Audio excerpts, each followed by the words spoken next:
오늘은 하나님의 뜻에 대해서 살펴보는 9번째 시간입니다. 지금 함께 읽은 사도행전 20장 17절에서 27절 말씀을 본문으로 해서 하나님의 뜻을 다 전한다 하는 것에 대해 살펴보려고 합니다.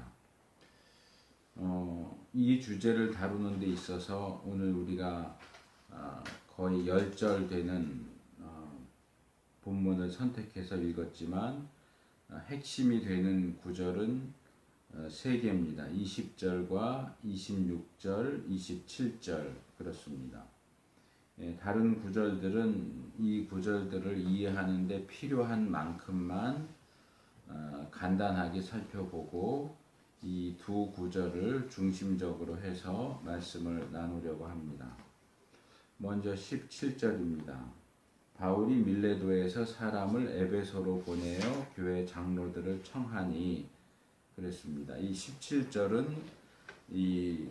바울의 이 전체 설교에 있어서 기본적인 배경을 제시해 주고 있는 내용이라고 말할 수 있습니다. 사도행전 18장 9절에서 21절 내용을 보면 바울이 처음에 에베소에 갔을 때 에베소에 그렇게 오래 머무르지 않았습니다. 잠깐 이제 들렸다가 곧 다른 곳으로 출발했고 그 후에 다시 에베소로 돌아옵니다. 그래서 에베소에서 3개월 동안 머물면서 복음을 전합니다. 이게 19장 1절에서 8절에 나옵니다. 그리고 이제 우리나라의 기독교 출판사도 있지만 이 두란노 서원으로 장소를 옮긴 이후에는 보통 바울은 그렇게 하지 않는데 아주 이례적으로 무려 2년 동안이나 거기에 머물면서 사람들을 가르칩니다. 사도행전 19장 9절과 10절. 그러니까 전체적으로 하면 2년 3개월 정도를 이 에베소에 머물러 있었던 것으로 볼 수 있죠. 그런데 바울이 이렇게 에베소에 오래 머물러 있다 보니까 바울로 인해서 또 바울이 전하는 복음으로 인해서 위협을 느끼게 된 데메드리오라고 하는 은세공사를 중심으로 해서 폭동이 일어납니다. 그것이 사도행전 19장 23절에서 41절에 나옵니다. 결국 바울은 에베소를 떠나서 마게도냐로 떠나게 하죠. 그게 사도행전 20장 1절에 나오는 내용입니다. 그리고 그 후에 이제 바울은 2차 전도 여행을 마무리하고서 예루살렘으로 돌아가려고 합니다. 무슨 이유인지 정확히 나타나지는 않지만 오늘 우리가 읽은 본문 가운데 20장 22절에 보면 심령의 매임을 받았다라고만 이야기합니다. 마음의 부담을 느꼈다는 얘기죠. 그러니까 정확한 이유는 알 수 없는데 바울은 빨리 예루살렘으로 돌아가야 한다라고 하는 그 마음의 큰 부담을 느꼈고 사도행전 20장 31절에 보면 오순절 절기가 되기 전에 예루살렘에 도착하려고 굉장히 부지런하게 서두르는 모습을 보게 됩니다.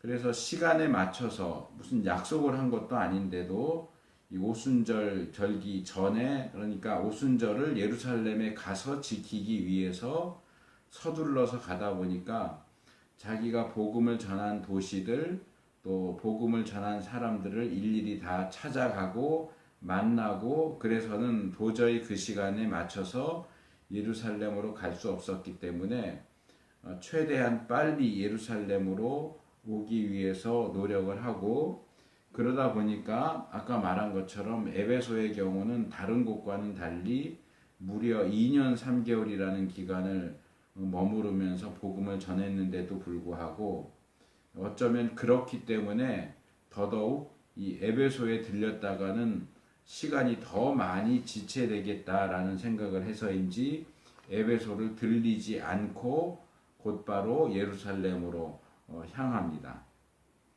그리고 그렇게 마게도냐에서 예루살렘으로 향하는 그 과정에서 우리는 구체적으로 그 방법이나 이런 것들을 알 수는 없지만 성령님께서 이 바울에게 너가 이번에 예루살렘에 가면 체포돼서 결박되고 환난을 받게 될 것이라고 알려주십니다.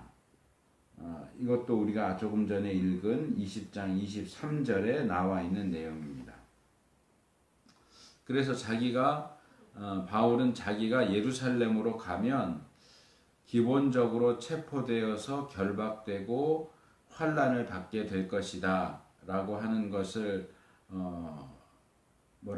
눈치채고 있었지만 그것이 어느 정도 되는 일인지, 그것이 얼마 동안 또는 얼마나 심하게 진행될 것인지까지는 자세하게 알지 못했고, 여기 우리가 읽은 본문과 읽지 않은 본문들까지 보면 20장 22절, 24절, 25절 그리고 38절 이런 것들을 보면 바울은 아마도 자기가 이번에 예루살렘에 가면 죽게 될 수도 있다라는 생각을 하고 있었던 것으로 보입니다. 그래서 그 생각을 하면 자기가 너무 사랑하는 사람들인데 내가 이번에 예루살렘에 가면 죽을 수도 있는데 이 사람들을 보지 않고 그냥 간다는 것도 너무 마음이 힘들었던 것 같아요. 그런데도 이 시간을 앞당기기 위해서 결국 이제 계획을 세운 것이 에베소 근처에 있는 예루살렘으로 가기 위해서는 통과하지 않을 수 없는 밀레도라고 하는 도시를 통과하면서 사람을 에베소에 보내서 에베소의 장로들, 지도자들을 부르죠. 야, 너희들이 좀 밀레도로 와라. 내가 에베소로 갈 수는 없으니까 너희들이 좀 밀레도로 와라. 내가 너희들을 좀 봐야 되겠다. 해서 이 교회의 지도자들을 밀레도로 불렀다고 하는 겁니다. 그래서 이런 상황들을 고려한다면 지금 우리가 읽은 이 밀레도에서 에베소 장로들을 상대로 한 바울의 이 설교는 사실상 바울이 자기의 유언이 될 수도 있는, 아마도 유언이라고 생각하면서 했던 설교가 아닐까 생각이 됩니다. 물론 그 이후의 내용을 알고 있는 우리 입장에서는 바울이 이번에 예루살렘에 간다고 해서 죽는 것도 아니고 그 에베소 사람들을 보는 것이 마지막도 아니라는 사실을 알고 있지만 바울 자신은 그것을 모르고 있죠. 어떤 일을 당하게 될지 어떻게 될지도 모르는 상황에서 그래 죽는다고 하면 어쩔 수 없지 뭐 죽어야지 라는 그런 생각을 가지고 있는 그런 상황이기 때문에 이 죽음을 각오하고 예루살렘을 가는 길에 이 에베소 장로들을 불러서 유언과 같은 그런 설교 말씀을 전하고 있다. 그래서 우리가 그 부분을 좀 생각을 하면서 바울의 이 설교를 그냥 아무 때나 하는 그런 말씀이 아니라 생애 마지막에 하는 유언과 같은 설교로 생각하고 우리가 좀 더 진지하고 신중하게 들을 필요가 있지 않겠는가 하는 것을 먼저 좀 지적을 합니다. 그 다음에 18절부터 오매 저희에게 말하되 아시아에 들어온 첫날부터 지금까지 내가 항상 너희 가운데서 어떻게 행한 것을 너희도 아는 바니 곧 모든 겸손과 눈물이며 유대인의 관계를 인하여 당한 시험을 참고 주를 섬긴 것과 유익한 것은 무엇이든지 공중 앞에서나 각 집에서나 꺼림이 없이 너희에게 전하여 가르치고 유대인과 헬라인들에게 하나님께 대한 회개와 우리 주 예수 그리스도께 대한 믿음을 증거한 것이라. 21절까지 읽었습니다. 좀 긴데 제가 그냥 읽은 것은 이 부분을 제가 자세하게 다루지 않고 개괄적으로 넘어갈 것이기 때문에 일부러 이제 본문을 읽었습니다. 여기서 이제 바울은 자신의 설교를, 이 유언적인 설교를 먼저 자기와 에베소 교회 사이에 어떤 일이 있었는지 하는 것을 개괄하면서 시작합니다. 처음 에베소에 와서 에베소 사람들을 만났을 때부터 자기가 어떻게 해왔는지, 어떻게 겸손하게 또 눈물을 흘리면서 시험을 참으면서 그렇게 주님을 섬기고 교회를 섬겼는지 하는 그런 것들을 지적합니다. 그리고 그 과정 속에서 자신은 이 에베소 사람들에게 유익한 것이라고 한다면 그것을 공식적으로나 사적으로나 꺼리낌 없이 다 가르쳤다. 그렇게 이야기합니다. 이 부분은 설교 뒤에 가서 좀 다시 이제 다룰 거고요. 그리고 그렇게 꺼리낌 없이 가르친 내용들 가운데 핵심적인 것으로 회개와 믿음에 대한 내용도 있다. 그렇게 이야기를 합니다. 그 다음 22절부터 보라 이제 나는 심령의 매임을 받아 예루살렘으로 가는데 저기서 무슨 일을 만날는지 알지 못하노라. 오직 성령이 각 성에서 내게 증거하여 결박과 환난이 나를 기다린다 하시나 나의 달려갈 길과 주 예수께 받은 사명 곧 하나님의 은혜의 복음 증거하는 일을 마치려 하면은 나의 생명을 조금도 귀한 것으로 여기지 아니하노라. 보라 내가 너희 중에 왕래하며 하나님 나라를 전파하였으나 지금은 너희가 다 내 얼굴을 다시 보지 못할 줄 아노라. 25절까지 읽었습니다.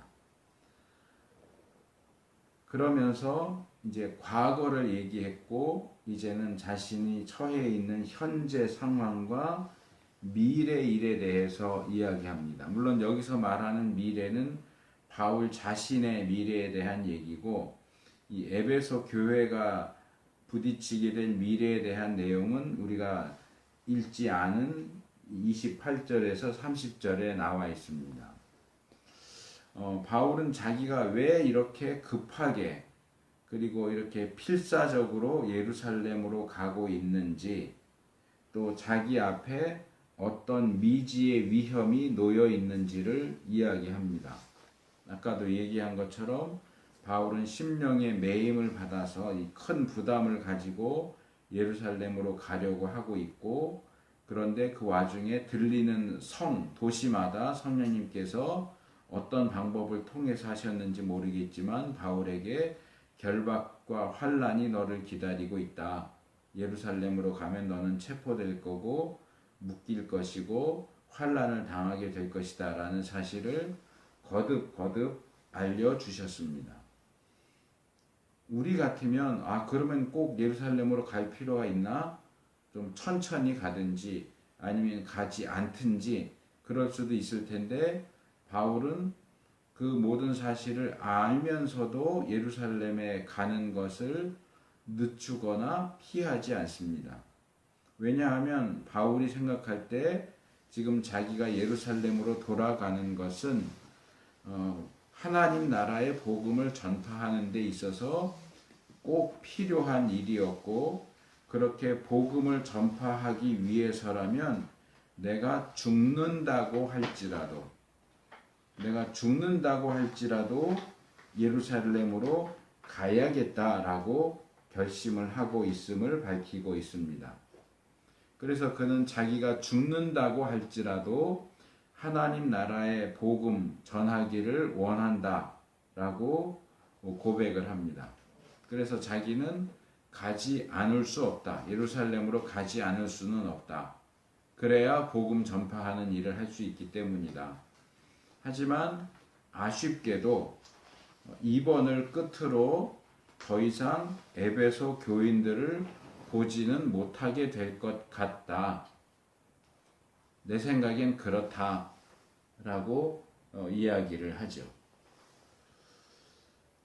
이제 마지막 구절인 26절과 27절. 그러므로 오늘 너희에게 증거하노니 모든 사람의 피에 대하여 내가 깨끗하니 이는 내가 꺼리지 않고 하나님의 뜻을 다 너희에게 전하였음이라. 이제 우리가 25절까지 읽었던 17절에서 25절까지 읽었던 내용은 처음 설교 시작하면서 말씀드린 것처럼 여기 이 20절과 26절, 27절 말씀을 좀 더 자세하게 살펴보고 이해하기 위한 어떤 배경적인 부분이 되기 때문에 제가 좀 빠르게 스킵해서 말씀을 드렸고요. 이런 상황 속에서 이제 바울은 우리가 예상하지 못한 조금 이상해 보이는 말을 툭 던집니다. 그게 뭐냐 하면 그런데 나는 너희 에베소 교인들, 그리고 좀 더 확장해서 적용시킨다면 자기가 복음의 말씀을 전하고 가르쳤던 모든 사람들의 피에 대해서 깨끗하다라고 말합니다. 내가 너희 모든 사람의 피에 대해서 깨끗하다. 그런데 이 표현이 우리가 일반적으로 사용하는 표현이 아니란 말이에요. 피에 대해서 깨끗하다는 게 무슨 뜻일까? 이 표현을 이해하기 위해서 성경의 몇 구절을 살펴볼 필요가 있습니다. 첫 번째로 살펴봐야 할 말씀은 창세기 9장 6절에 나와 있는 내용입니다. 무릇 사람의 피를 흘리면 사람이 그 피를 흘릴 것이니 이는 하나님이 자기 형상대로 사람을 지었음이니라. 노아 홍수가 끝난 후에 하나님께서 이 동물의 고기를 먹을 수 있도록 허락하시는 가운데 살인 금지 명령, 살인자에 대해서는 사형에 처해야 한다 하는 말씀을 하시면서 주신 말씀입니다. 다른 사람의 피를 흘리게 한 사람은, 그러니까 다른 사람을 죽게 한 사람은, 여기 피를 흘리게 한다는 것은 단순히 조그맣게 상처가 나서 피가 나게 한다 그런 의미가 아니고, 피를 흘리게 한다는 얘기는 죽인다는 말이에요. 죽게 만든다는 얘기예요. 그러니까 다른 사람을 피 흘리고 죽도록 만드는 사람은 자기의 피도 흘려야 된다. 자기도 죽어야 된다 그 얘기입니다. 그래서 여기서 말하는 이 피라고 하는 것은 기본적으로 생명을 가리키는 것이고, 피를 흘린다 하는 것은 죽는다 그런 뜻입니다. 그러니까 피를 흘린다라고 되어 있진 않아도 지금 읽은 바울이 말한 중에도 내가 너희 피에 대해서 깨끗하다 하는 얘기는 너희의 피 흘림에 대해서, 너희가 죽는 것에 대해서 나는 깨끗하다라고 말하고 있는 셈입니다. 이 깨끗하다라고 하는 부분을 이해하도록 해주는 비슷한 내용을 제시하는 구약과 신약의 구절들이 하나씩 있는데요. 그것도 살펴보면 구약에는 사무엘하 3장 28절 말씀입니다. 그 후에 다윗이 듣고 이르되 넬의 아들 아브넬의 피에 대하여 나와 내 나라는 여호와 앞에 영원히 무죄하니, 이렇게 말합니다. 요압이 자기 경쟁자인 아브넬을 암살해서 죽이죠. 그걸 들은 다윗이 말합니다. 아브넬이 죽은 것에 대해서, 아브넬의 피에 대해서 나는 아무 책임이 없다. 내 나라도 아무 책임이 없다. 그건 요압이 책임져야 되고 요압 가문이 책임져야 될 문제다 라고 말하죠. 또 마태복음 27장 24절에도 빌라도가 아무 효험도 없이 도리어 밀란이 나려는 것을 보고 물을 가져다가 무리 앞에서 손을 씻으며 가로되 이 사람의 피에 대하여 나는 무죄하니 너희가 당하라. 그렇게 말합니다. 빌라도는 예수님이 죄가 없다고 생각해서 풀어주려고 하는데 유대인들이 자꾸 소리를 지르면서 또 폭동을 일으키려고 하면서 예수님을 죽이라고 십자가에 못 박으라고 너무 난리를 치니까 물을 가져오라고 해서 손을 씻으면서, 그래 너희들이 원한다면 이 사람을 죽도록 사형을 선고하긴 하겠지만 이 사람 죽는 것에 대해서 나는 책임이 없어. 너희들이 죽이라고 해서 죽이는 거니까 너희가 책임이 있지 나는 책임이 없어 라고 말하는 장면입니다. 그러니까 이 피에 대해서 깨끗하다 하는 얘기는 그 피에 대해서 죽음에 대해서 책임이 없다라는 얘기입니다. 그러니까 본문이 지금 바울이 본문에서 하고 있는 이 말은 이 두 경우와 똑같은 겁니다. 너희의 죽음에 대해서 나는 아무 책임이 없다. 그런데 이 말은 좀 이상하게 들립니다. 왜냐하면 지금 죽음의 위기에 처해 있는 사람은 바울이지 에베소 교인들이 아니란 말이에요. 죽을지도 모른다라고 생각하고 있는 건 바울 자신이지 에베소 교인들이 무슨 죽음의 위협에 처해 있지 않은데도 불구하고 왜 에베소 사람들의 죽음에 대해서 에베소 교인들의 죽음에 대해서 나는 책임이 없다 이런 식으로 말을 하고 있을까요? 이것은 단순히 죽음만을 이야기하는 것이 아니라 어떤 심판까지도 포함하고 있는 내용이 아닐까 추측을 할 수 있습니다. 그리고 이 부분을 정확하게 이해하려면 이어지는 27절 말씀을 함께 봐야 되는데 27절은 조금 이따 말씀드릴 거니까 미리 좀 결론을 땡겨서 말씀을 드린다면 바울이 말하고 있는 이 발언은 우리에게 그리고 특별히 말씀을 전하고 가르치는 사역자들에게 아주 중요하고 심각한 교훈과 경고의 말씀을 전달해 준다고 말할 수 있습니다. 바울이 하고 있는 말이 우리에게 제시하고 있는 정확한 내용이 뭡니까? 그것은 말씀을 전하는 자는 말씀을 전해 듣는 자의 생명과 운명에 대해서 책임을 져야 한다 하는 사실입니다. 이것은 바울만이 가지고 있는 또는 바울만이 주장하고 있는 바울의 독창적인 생각이 아닙니다.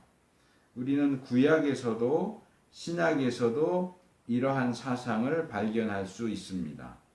세 개의 구절을 소개하려고 하는데요. 첫 번째는 구약에 나오는 에스겔서 3장과 33장입니다. 에스겔서 3장과 33장은 비슷한 내용을 담고 있는데요.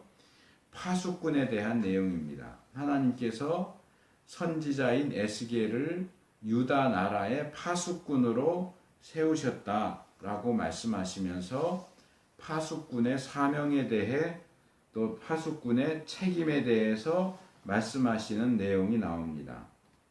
그 대상이 의인이 되었든 또는 죄인이 되었든 하나님께서 파수꾼으로 세우신 사람에게 누군가에게 전해야 할 말씀을 주십니다.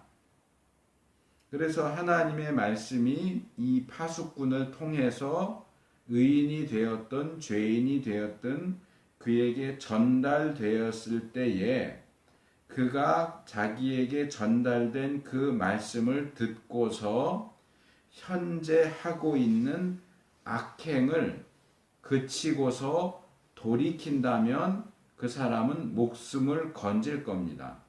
하지만 말씀을 듣고서도 악행을 중단하지 않고 돌이키지 않는다면 그는 죽을 수밖에 없을 겁니다.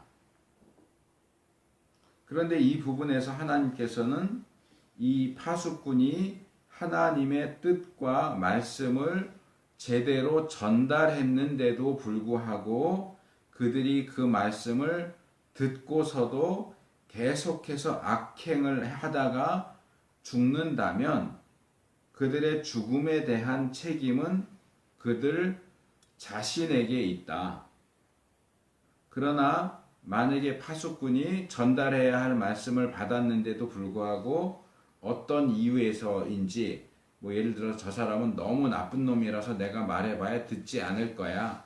말해봐야 소용이 없을 거야. 하고 그 말씀을 전달하지 않아서 그 말을 전달해 들어도 어차피 악행을 그치지 않겠지만 전달해 듣지 못한 상태에서 계속 악행을 하다가 죽었다고 한다면 그 죽은 사람의 죽음에 대한 생명에 대한 책임은 물론 그들 자신에게도 있겠지만 전해야 할 말씀을 전하지 않은 파수꾼에게서 찾을 것이다. 그 사람의 죽음에 대한 책임을 너에게서 찾을 것이다 라고 말씀을 하십니다. 그러니까 하나님께서 누군가에게 전달해야 할 말씀을 주셨다고 할 때 그 말씀을 제대로 전하느냐 전하지 않느냐에 따라서 물론 그 말씀을 듣고 순종할 것이냐 불순종할 것이냐는 말씀을 전달해 들은 사람이 선택할 문제고 결정할 문제이기는 하지만 듣느냐 듣지 않느냐는 말씀을 들은 사람이 책임의 문제고 그 중간에서 말씀을 전달해야 할 파수꾼의 책임은 전달하는 게 전부예요. 그 사람이 듣든지 듣지 않든지 전달하라고 주신 말씀을 전해야 되는데 그것을 제대로 전하지 않았다고 한다면 어차피 내가 전했어도 저 사람은 안 들었을 텐데요. 저 사람은 순종하지 않았을 텐데요. 하는 변명이 통하지 않는다는 겁니다. 그 사람이 원래 나쁜 사람이어서 말씀을 들었어도 회개하지 않고 악행을 해서 죽는다 할지라도 너는 전해야 할 책임을 받았기 때문에 그 책임을 다하지 않고 말씀을 제대로 전하지 않았다면 그 사람의 죽음에 대해서 너도 책임이 있다 하는 것을 말씀을 하고 계시는 겁니다. 두 번째 구절을 소개하면 역시 에스겔서인데요. 에스겔 13장 17절에서 23절 말씀입니다. 이것은 작년인가 재작년에 제가 연초에 이 본문으로 한번 설교를 했던 적이 있습니다. 여기서 하나님께서는 에스겔 선지자를 통해서 자기 마음대로 예언하는 여자들, 우리 개역성경에는 자기 마음대로 예언하는 부녀들 이렇게 되어 있습니다. 사실 우리나라에도 이 산 여기저기에 기도원이 있고 그 기도원 운영하는 분들 가운데 대부분이 여자 전도사님들이죠. 예언 기도한다고 하는 사람들, 남자들도 있지만 압도적으로 여자들이 더 많아요. 그래서 예언 기도한다고 하는 예언한다고 하는 여자들에 대해서 하나님이 말씀을 하고 계시는 거예요. 그들이 하나님의 뜻과는 무관하게 하나님이 뜻하신 바도 없고 말씀해 주신 적도 없는데 자기가 마음대로 생각해내서 예언하면서 사람들의 영혼을 사냥한다고 얘기합니다.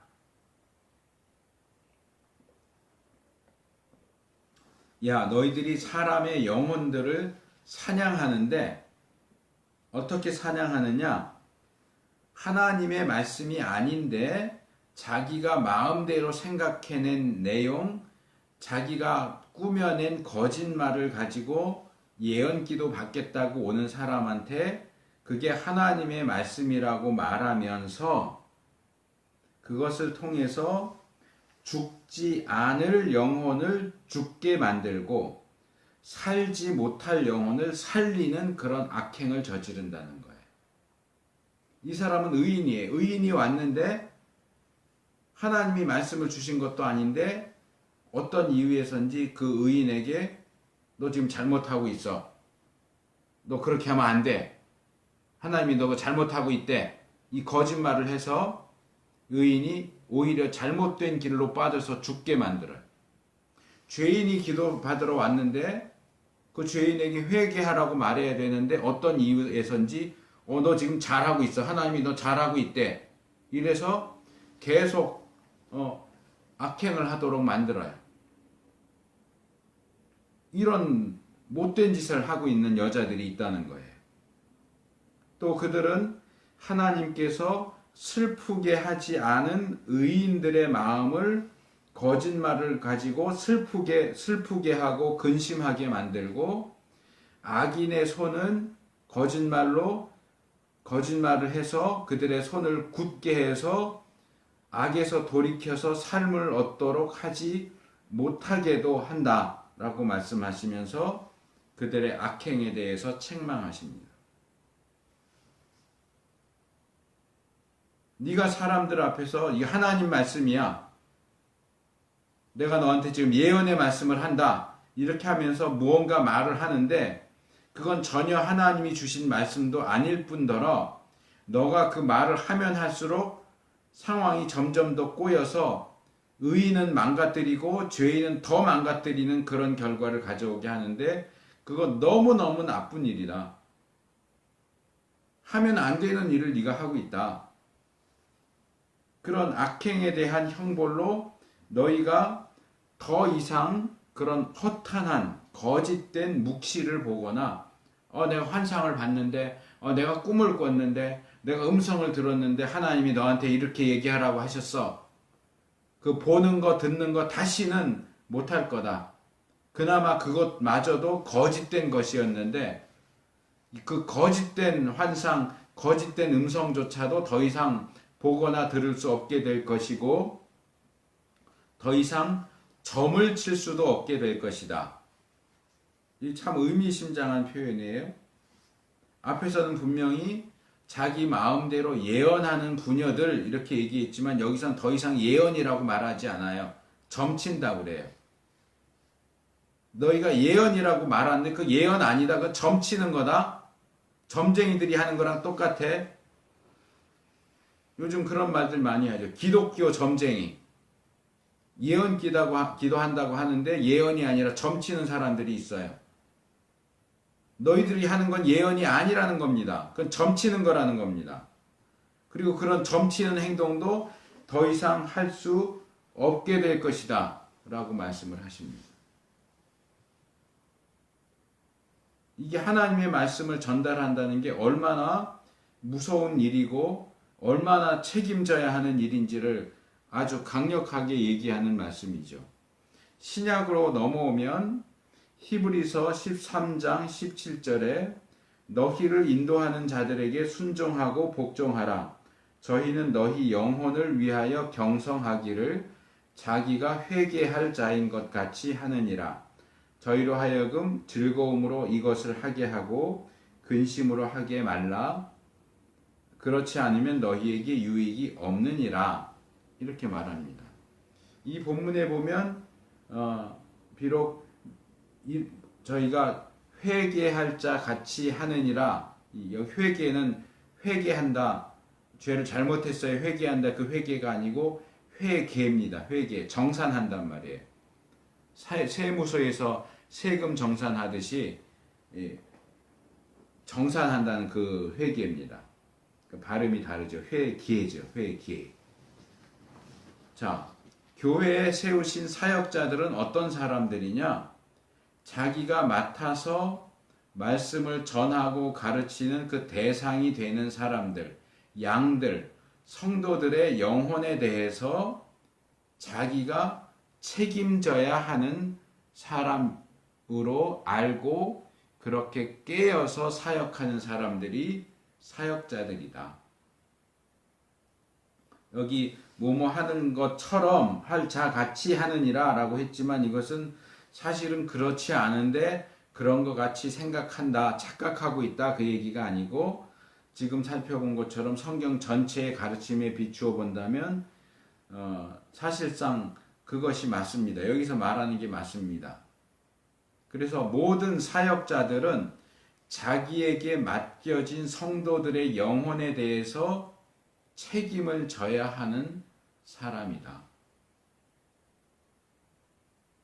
그만큼의 책임감을 가져야 하고 그만큼의 책임감을 가지고 사역해야 한다.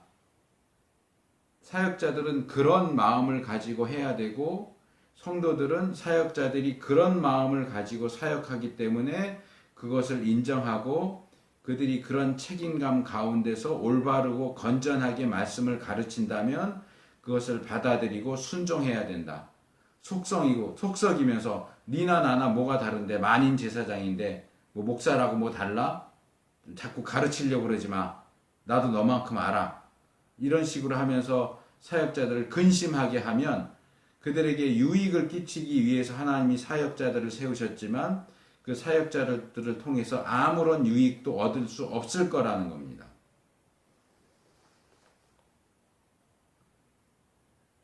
그래서 말씀을 전하고 가르치는 모든 사역자들은 그 말씀 사역의 대상이 되는 이들에 대해서 책임을 져야만 합니다. 목숨 값을 목숨으로, 피 값을 피로 갚아야 한다는 얘기입니다. 그리고 저는 이것이 단순히 목사나 전도사들에게만 해당되는 내용이 아니라고 봅니다. 물론 목사나 전도사는 말씀을 전하고 가르치는 일을 전문적으로 하는 사람들이죠. 하지만 교회에서 말씀을 가르치는 사람들이 목사와 전도사밖에 없습니까? 그것은 평신도 교사, 예배를 인도하고 말씀을 전하는 구역장, 그리고 무슨 큐티 모임할 때 큐티 쉐어링 한다고 하고, 또 말씀을 나눈다고 하면서 자기가 묵상하거나 연구한 말씀을 다른 사람들에게 전하고 나누는 그런 일들을 하는 모든 사람들에게 동일하게 해당된다고 생각합니다. 그래서 언젠가도 제가 지적을 했던 것 같은데, 자기가 혼자 앉아서 성경 읽고 생각한 것을 오늘 내가 성경 읽었는데 하나님이 나한테 이렇게 말씀하셨어. 또는 하나님께서 당신한테 이렇게 말씀하라고 하셨어. 이런 식으로 표현하고 이런 식으로 전달하는 거 굉장히 위험한 일입니다. 그건 자기 생각이잖아요. 내가 생각할 때 하나님이 나한테 이렇게 말씀하신다고 생각하는 거지, 객관적으로 하나님이 나한테 말씀하셨다라고 어떻게 증명할 거예요? 나 혼자 생각에 이 말씀은 이 사람한테 전해줘야 되겠구나. 하나님이 이 말씀을 그 사람한테 하는 말씀이구나 하고 생각하는 거지, 하나님이 직접 나한테 야, 너 이 말씀 그 사람한테 전해. 네가 내 대언자가 돼서 선지자가 돼서 그 사람한테 가서 이 말씀 예언해. 이렇게 말씀하신 거 아니잖아요. 근데 왜 그렇게 표현하죠?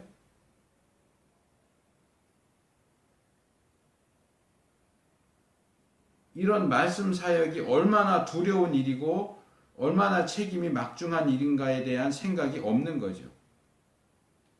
그리고 왠지 그렇게 말하면 더 신령하게 보이고 더 대단하게 보일 것 같으니까, 저 사람은 하나님 말씀을 직접 듣나 보네. 나한테 필요한 말씀도 저 사람 통해서 들으면 되겠네. 뭔가 달라 보이고 대단해 보이고 함부로 하면 안 될 것 같고 대우해 줘야 될 것 같은 그런 대상으로 자리하게 되니까 그따위로 행동을 하는 거예요.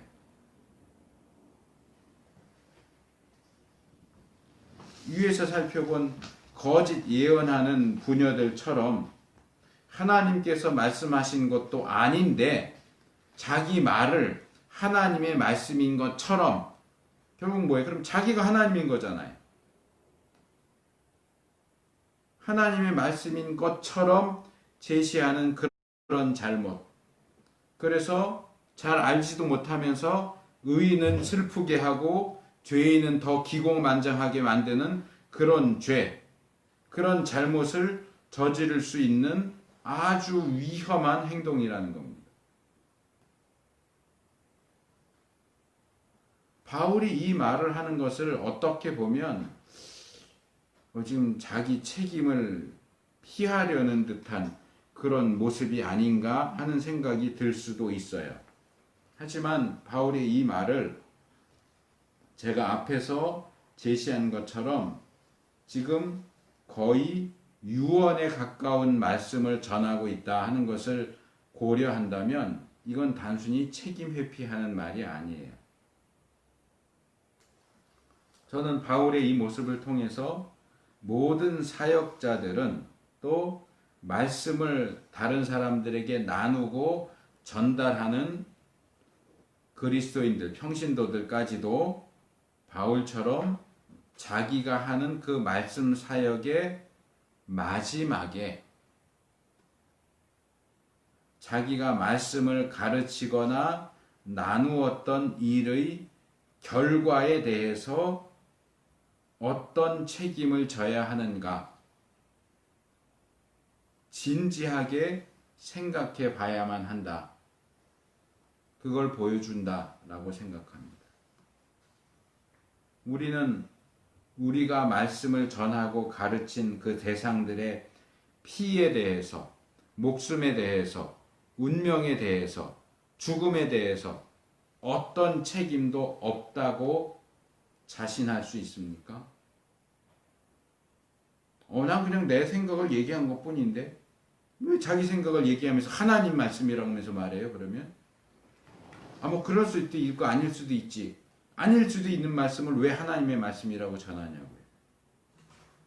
나는 그냥 지나가는 듯이 말했지만 내가 지나가는 듯이 한 그 말을 듣고 그 사람의 신앙에 문제가 생기고 생명에 문제가 생기고 운명에 문제가 생긴다면 어떻게 책임질 거예요?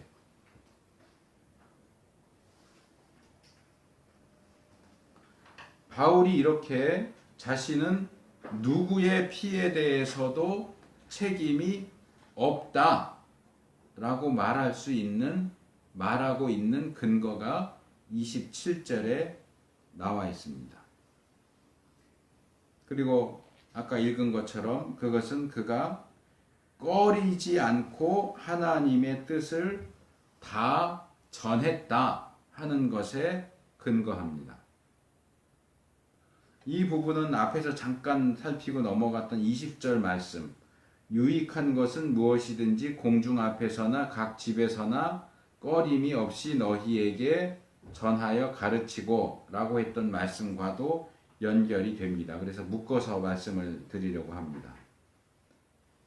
바울이 말씀을 전하고 가르치는 일을 전문적으로 하는 사역자로서 어떤 누구의 피와 죽음에 대해서도 책임질 일이 없다라고 확실하게 말할 수 있었던 것은 그가 그들에게 전달되어서 유익을 끼쳐야 할 모든 하나님의 뜻을 하나도 남김없이 빠짐없이 다 전하고 가르쳤기 때문입니다.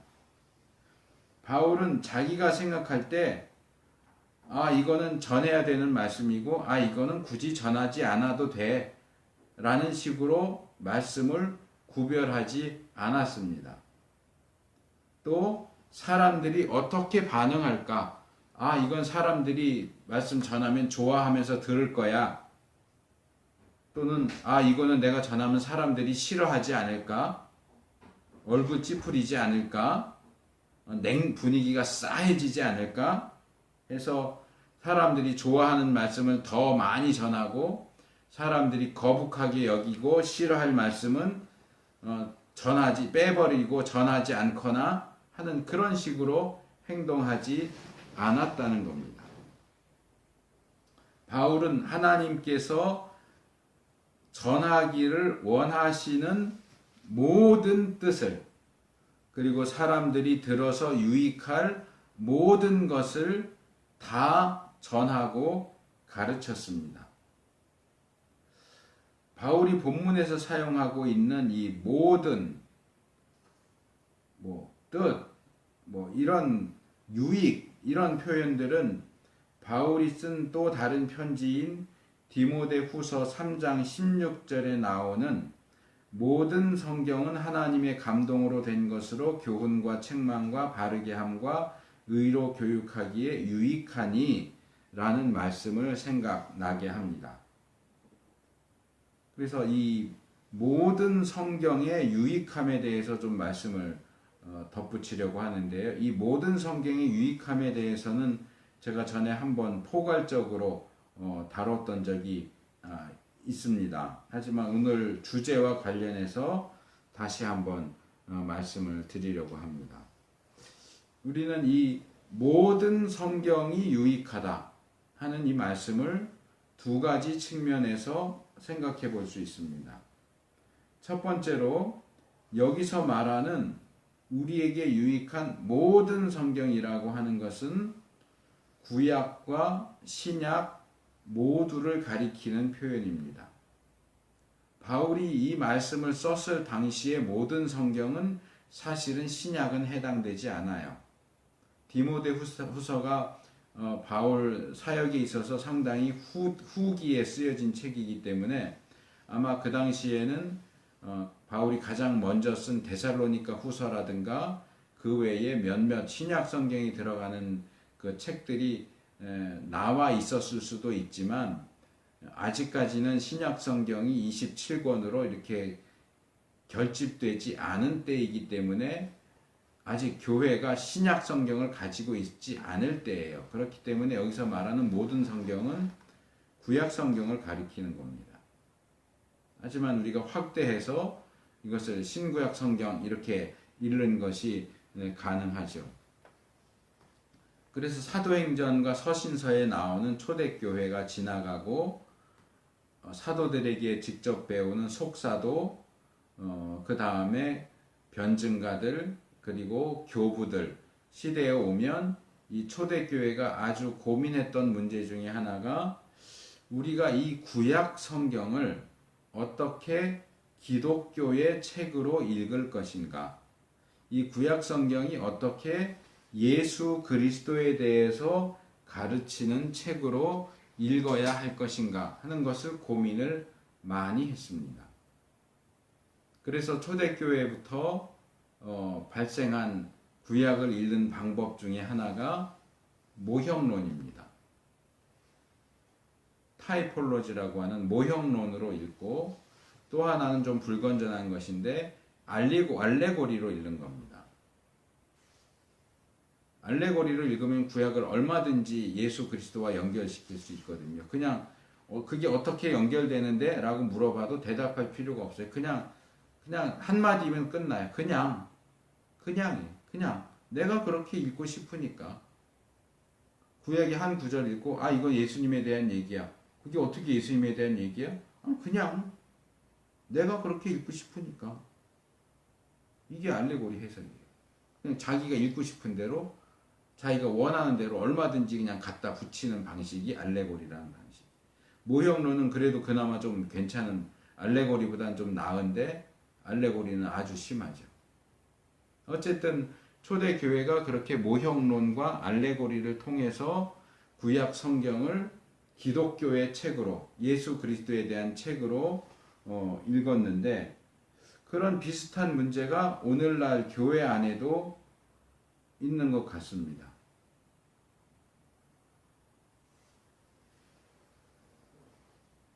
오늘날에도 우리가 신약 성경은 예수 믿고 구원받고 예수 믿는 사람으로 어떻게 살아야 될지에 대해서 너무나 잘 가르쳐주는 책이지만, 도대체 구약 성경은 우리가 왜 읽어야 될까?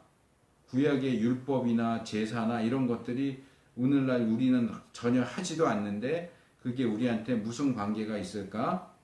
구약 성경이 우리 그리스도인, 구원받은 그리스도인의 삶에 정말 필요한 것일까? 그런 의문이 있습니다. 우리가 그 말씀을 얼만큼 받아들여야 되고 어떻게 적용해야 되지? 성도들도 많이 헷갈려하고 목사님들도 많이 헷갈려합니다. 그래서 다수의 목사님들은 설교를 할 때나 성경을 가르칠 때나 그 본문으로 구약을 잘 선택하지 않아요. 설교를 연구하는 기관들에서 그런 걸 통계를 쭉 냈어요. 1년 동안 설교하는 본문이 어떤 것들이 있는가, 이 교회 저 교회 다 다니면서 자료를 수집했더니 구약을 본문으로 설교하는 경우는 1년 52주면 한 5번 정도? 많아야 10번? 그것도 대부분 많이 알려진 창세기나 시편, 이사야 이 정도에 국한되어 있고, 나머지 구약 성경은 완전히 천덕꾸러기예요. 오죽하면 유명한 구약 학자 중에 한 분이 월터 카이저라고 하는 분이 책을 썼는데 책 제목이 이래요. 현대 설교에서 천대받는 구약성경. 구약성경을 천대해요. 목사들도. 목사들이 구약성경을 천대하니까 성도들이 구약성경을 우대하겠어요? 성도들도 구약성경을 천대하죠. 이건 좀 복잡한 문제이긴 하지만 그냥 저는 결론적으로 간단하게 이렇게 말씀을 드리고 넘어가려고 합니다. 저는 이 문제를 우리가 오늘날 예수 믿고 구원받은 그리스도인들이 구약 성경을 어떻게 우리에게 유익을 주는 책으로 읽을 수 있겠느냐라고 할 때 이 연속성과 불연속성이라는 측면으로 볼 수 있다. 원래 이 연속성과 불연속성이라고 하는 것은 구약 율법을 다루는 방식이지만 저는 그것을 구약 전체에 적용시킬 수 있다고 생각을 합니다. 구약 성경 안에는 오늘날 우리가 그대로 받아들일 수 없는 부분, 그러니까 불연속적인 부분이죠. 그리고 그건 대부분 외형적인 내용들이고요. 그런 부분들이 있는가 하면 우리가 적극적으로 받아들여야 하는 부분, 이게 연속적인 부분이죠. 그리고 주로 내면적이고 정신적인 부분이라고 말할 수 있습니다. 이 두 가지, 연속적인 부분과 불연속적인 부분 두 가지를 가지고 있습니다. 그래서 우리가 그런 부분들을 잘 주의하면서 불연속적인 부분은 그냥 불연속적인 대로 놔두면 돼요. 뭐 소를 잡아서 제사를 드린다, 양을 잡아서 제사 드린다. 오늘날 우리는 제사 안 드리니까 아, 구약 시대는 그랬구나 하고 넘어가면 돼요. 오늘날 우리가 어떻게 소를 잡아서 제사를 드려야지 그럴 필요 없어요. 그건 불연속적인 부분이에요. 불연속적인 부분은 그냥 불연속적인 부분으로 놔두고, 지난번에 제가 샘교회 가서 번제를 통해서 어떻게 예배를 배울까, 소제를 통해서 어떻게 예배를 배울까 하면서 이 문제를 좀 다뤘지만, 번제 가운데 나타나 있는 우리가 배워야 하는 예배의 요소들, 헌신이라든가 소제에서 배우는 요소들, 희생이라든가 이런 부분들은 외적인 것이 아니고 내적인 부분이고 정신적인 부분이, 이건 있어야 돼요. 반드시 있어야 돼요. 우리가 소 잡아서 드리고 곡식 갖다가 드리지 않지만 우리의 예배 가운데는 헌신이 있어야 되고 희생이 반드시 있어야 돼요. 이 부분은 우리가 적극적으로 받아들여야죠. 그런 점에서 구약 성경은 여전히 우리에게 유익한 책이고, 신약시대 성도들은 구약 성경을 그들에게 아주 유익한 하나님의 말씀으로 충분히 잘 활용했다. 나사렛 예수가 구약이 예언하고 있는 메시아 그리스도라는 사실을 아주 분명하게 그리고 힘있게 구약 성경을 통해서 충분히 증거하고 증명할 수 있었다. 오늘날 우리들도 구약을 통해서 우리 그리스도인의 삶에 필요한 모든 유익한 교훈들을 받아들일 수 있어야 한다. 신약만 최고라고 하고 구약을 뒤로 제쳐놓거나 미루어 놓는 것은 잘못된 태도다. 이 모든 성경은 구약, 신약뿐만 아니라 구약도 포함하고 있다 하는 걸 첫 번째로 말씀을 드리고, 근데 이것보다 더 중요한, 신약과 구약의 문제보다 더 중요하고 더 중대한 문제가 남아 있습니다. 그것은 사실상 성경의 문제라기보다는 우리들 자신의 문제에서 나오는 겁니다. 저는 이게 바울이 27절에서 사용한 꺼린다라는 표현과도 연결시킬 수 있을 것 같다라는 생각을 합니다. 자, 우리 마음 가운데는 하나님의 말씀을 대하면서도 그 가운데 어떤 것들은 반기면서도 그것과는 대조적으로 어떤 것들은 꺼려하는 것들이 있어요. 꺼려하는 그런 태도들이 있어요. 모든 말씀을 동일하게 받아들이는 게 아니란 말이에요. 각각의 그리스도인이나 또는 그리스도인의 무리가 이런 태도를 취합니다. 아까도 제가 얘기했지만 설교자들이 설교할 때, 본문을 선택할 때 또는 설교 내용을 준비하면서 내가 이런 설교를 하면 우리 성도들이 좋아하겠지, 내가 이런 설교를 하면 우리 성도들이 싫어할 텐데, 그게 뭐예요? 그들 마음 가운데 있는 꺼리낌이에요. 그 성도들 마음 가운데도 꺼리낌이 있고 목사들 마음 가운데도 꺼리낌이 있어요. 그러니까 설교하는 목사들도 자기가 꺼려지는 말씀을 전하기를 회피하는 거고, 신자들 입장에서도 자기가 꺼려하는 말씀이 전해지면 거부하는 거예요. 튕겨내는 거예요. 받아들이지 않아요. 아멘 하지 않아요. 그래서 말씀을 올바로 전하고 가르쳐야 할 사역자들도 그런 신자들의 태도와 반응을 살피고 눈치를 보면서 그들이 반기는 말씀은 적극적으로 전하지만, 또 많이 전하지만 그들이 꺼리는 말씀은 빼먹고 전하지 않는 방식으로 행동하는 겁니다.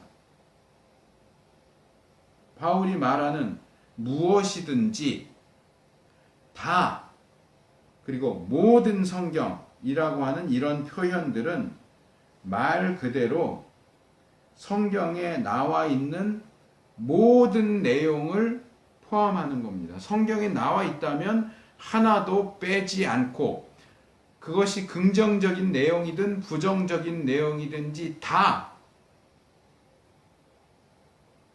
그래서 성경 여러 곳에 나와 있는 것처럼 신명기 4장 2절, 12장 32절, 잠언 30장 6절, 계시록 22장 18절, 19절 기록된 하나님의 말씀으로부터 무엇도 빼내거나 무엇도 더하거나 하는 것이 금지된다는 사실입니다.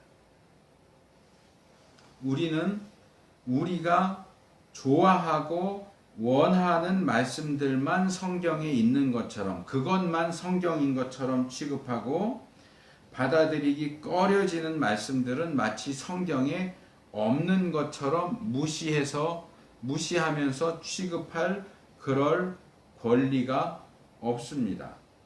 우리는 모든 성경을 동일한 권리를 가진 하나님의 말씀으로 받아들여야 하고 순종해야 하는 겁니다.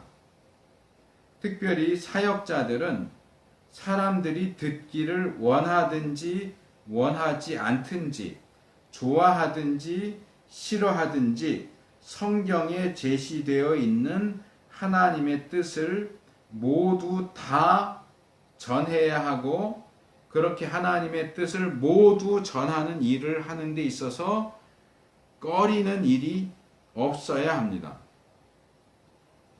과거에 저는 이 한국 교회가 헌금 문제에 있어서 너무나 지나치게 잘못하고 있다 하는 생각과 그런 반감을 가지고 있었기 때문에 의도적으로 헌금에 대해서 설교를 하지 않았던 적이 있습니다.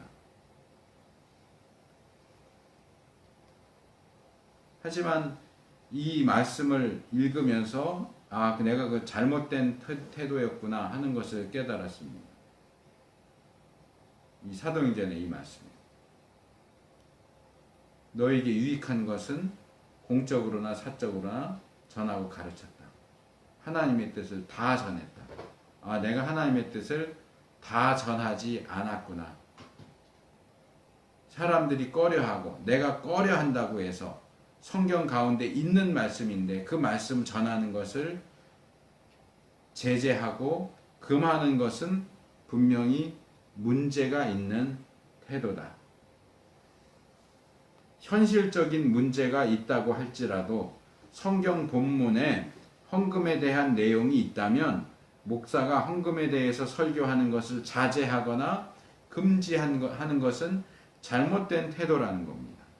물론 그것을 성경이 가르치는 대로 정당하고 건전하게 가르쳐야 한다는 것은 말할 필요도 없는 얘기겠죠. 그래서 사역자들은 모든 성경을 가르치고 설교해야 하는 책임을 집니다. 그리고 앞에서도 제가 지적했지만 이것은 전문적으로 말씀을 전하고 가르치는 사역자들만이 아니라 평신도 지도자들, 뭐 큐티 나눈다 그러고 자기가 읽은 말씀 나누겠다고 하고 그러면서 다른 사람들에게 말씀을 나누는 사람들에게도 동일하게 해당되는 것이고, 또한 말씀을 전하는 자뿐만 아니라 말씀을 받는 자들에게도 동일하게 해당되는 내용이라고 하는 겁니다. 말씀을 받는 신자들 역시 모든 성경을 하나님의 말씀으로 받아들이고 순종해야 됩니다. 내가 들은 말씀, 내가 읽은 말씀 가운데 무엇도 거기에서 빼내서 무시하거나 또는 내 생각을 거기 덧붙이거나 그렇게 하면 안 됩니다. 문자 그대로의 모든 성경이 권위 있는 하나님의 말씀으로 인정되어야 합니다. 그런데 현실적으로 보면 이건 목사들은 아마 다 느끼는 걸 텐데, 전에도 한번 얘기했지만 목사들은 앞에서 설교할 때 지금 이 설교를 듣는 신자들이 이 말씀을 받아들이고 있는지 거부하고 있는지 튕겨내고 있는지 느껴져요.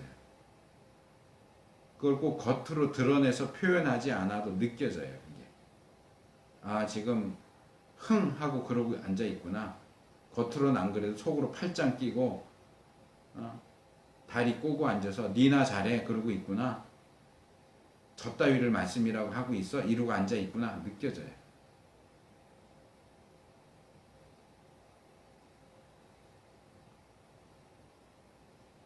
목사가 설교할 때 칭찬하고 축복하는 말씀하면 아멘 합니다. 그것도 정말 천장이 떠나가라고 아멘 합니다. 그런데 잘못을 지적하고 책망하는 말씀하면 아무 말도 안 합니다. 고개를 숙이거나 돌리거나 팔짱을 끼거나 웃기고 앉았네. 그런 식의 태도를 취합니다.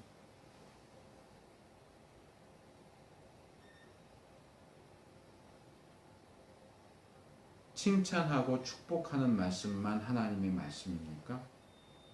지적하고 책망하는 말씀은 하나님의 말씀이 아닙니까? 아까 읽은 디모데후서 3장 16절에서 바울이 뭐라고 얘기합니까?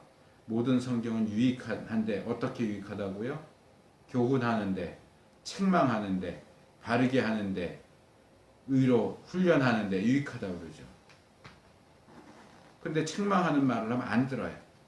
튕겨내버려요. 책망하는 말씀은 하나님 말씀이 아닙니까? 칭찬하고 축복하는 말씀에 대해서는 기쁨과 감사함으로 아멘 하고, 지적하고 책망하는 말씀에는 황송함과 회개의 마음을 담아서 아멘 해야 하지 않습니까?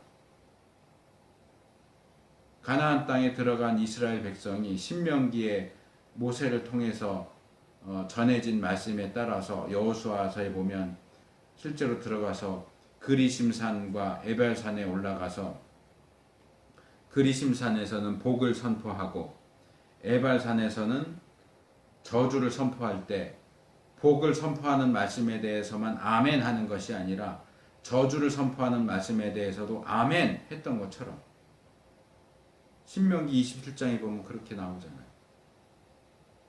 이러한 사람들은 복을 받을지어다 선포하면 아멘 할지어다. 이래 하는 자는 저주를 받을지어다 라고 선포하면 아멘 할지어다 그러잖아요. 근데 왜 아멘을 안 해요? 왜 축복하는 말에만 아멘 해요? 왜 책망하는 말은 안 들어요? 왜 아멘 안 해요?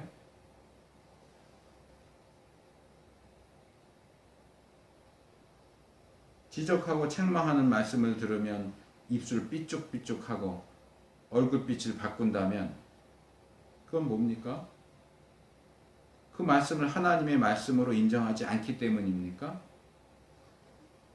아니면 그게 하나님의 말씀이라도 거기에 내가 정면으로 대적하겠다는 뜻입니까? 왜 하나님의 말씀이 선포되는데 그런 태도를 취합니까? 그건 모든 성경이 하나님의 말씀이라는 걸 거부하는 거예요. 나는 칭찬하는 말씀만 하나님의 말씀이라고 생각해. 축복하는 말씀만 하나님의 말씀이라고 생각해. 지적하는 말씀, 책망하는 말씀, 그건 하나님의 말씀도 아니야. 그런 건 하지도 마. 나도 듣지도 않을 거야. 그게 정당한 신앙인의 태도입니까?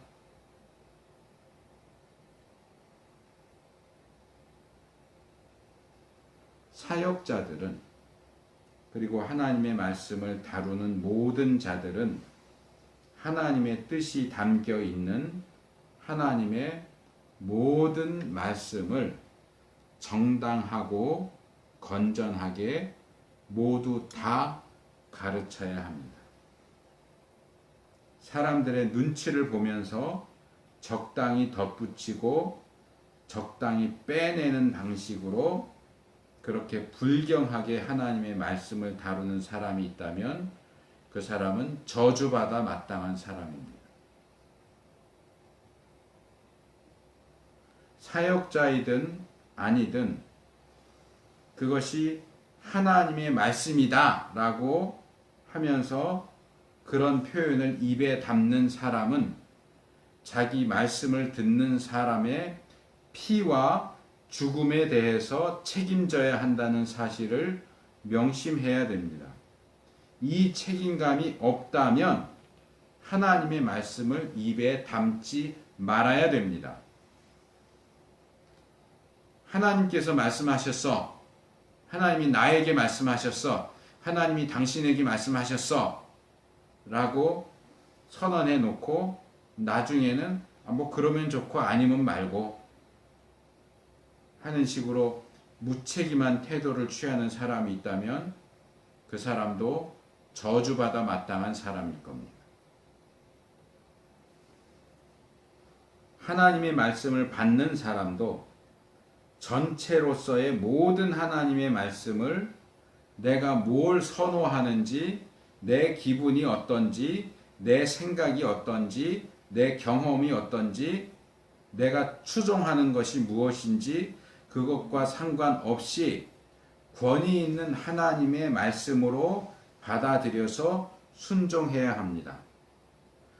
스스로 하나님 말씀의 머리 꼭대기에 올라가 앉아서 자기 취향대로 말씀을 가르고 이건 이쪽 저건 저쪽 이건 양 이건 염소 이건 들어야 되고 이건 들을 필요 없고 이런 식으로 말씀을 가르고 배척하고 말씀의 평가자로 행사하는 사람들 역시 저주받아 마땅한 사람입니다. 우리는 모든 성경의 권위 앞에 무릎을 꿇어야 됩니다. 모든 성경을 귀하게 여기고 가르치고 나눠야 합니다. 모든 성경을 권위 있고 유익한 말씀으로 인정하고 아멘으로 받아들이고 순종해야 합니다. 성경이 우리에게 제시하는 이 모든 말씀을 통해서 얻을 수 있는 풍성한 유익과 복이 우리 모두에게 임하기를 축복합니다.